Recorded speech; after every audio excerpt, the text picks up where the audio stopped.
The best 3 balance exercises to improve your proprioception.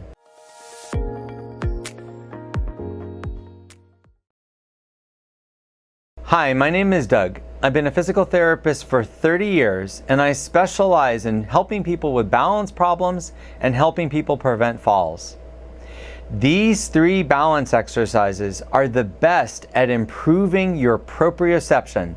Proprioception is the awareness of where your arms and legs are in space, but it's also the awareness of where your whole body is in space. When you lose your proprioception, it can greatly affect your balance. With one hand on the countertop, you're simply going to walk backwards. This just means walking like you normally do forward, one foot in front of the other, but you're only going to be moving backwards. You should only go 2 to 3 steps because you don't want to get away from your countertop. After you go 2 to 3 steps, you're going to turn around and walk in the other direction 2 to 3 steps with your hand on the countertop. Now, the goal of this exercise is to walk 2 to 3 steps in both directions, repeating that 3 times without holding the countertop.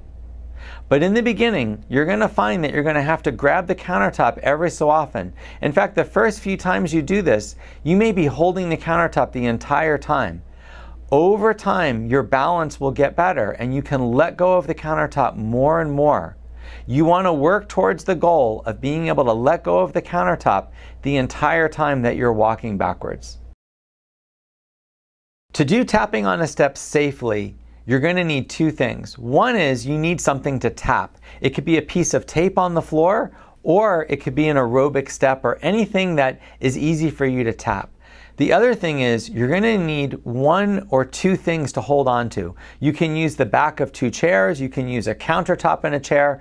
I recommend having something on your right and your left when you do this exercise. Now, to do the exercise, you want to tap your foot forward onto the object, just tapping your foot. So tap your right foot, then tap your left foot. You're not putting any pressure on the thing you're tapping onto. So you're just standing, lifting one leg off the ground, bringing it forward, tapping it, then putting that foot down and going onto the other leg. So you're going to go right leg tap, left leg tap, right leg tap, left leg tap. The goal of this exercise is to do it 20 times on each leg without holding on.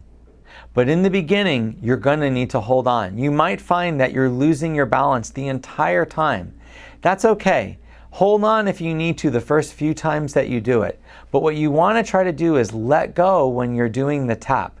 This exercise is not really beneficial if you're holding on the whole time because you're not going to shift your weight. The purpose of these exercises is to teach you to shift your weight over the leg you're standing on. That's going to help your walking and improve your balance. So you want to be letting go while you're shifting to the right and tapping your left foot, letting go while you're shifting to the left and tapping your right foot. But it's okay if occasionally you grab onto the chairs to steady yourself. You don't want to fall while you're doing this exercise. You want to keep practicing this every day until you can get good enough to reach your goal. To do heel-to-toe walking, you want to have one hand on a countertop.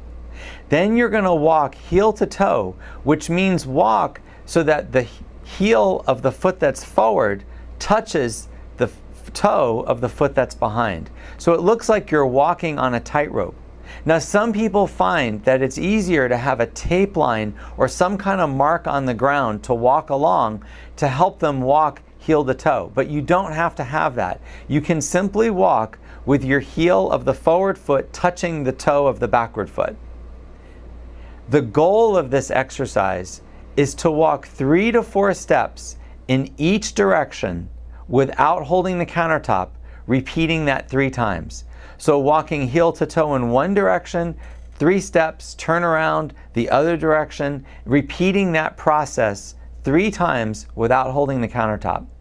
Now, in the beginning, you're probably going to be holding the countertop the entire time, and that's fine. That's how we regain our balance. We challenge ourselves. What you want to do is, after you get some confidence, is start to let go of the countertop occasionally. then try to let go of the countertop more and more. Maybe as you take each step, try to let go and only grab on if you lose your balance. You need to struggle to do this without holding the countertop at all, but you have to progress to that. So it's perfectly fine if you touch the countertop in the beginning, but the more you practice it, the more you should be letting go. I hope this video was helpful. If you want to see more videos like this, please subscribe to my channel.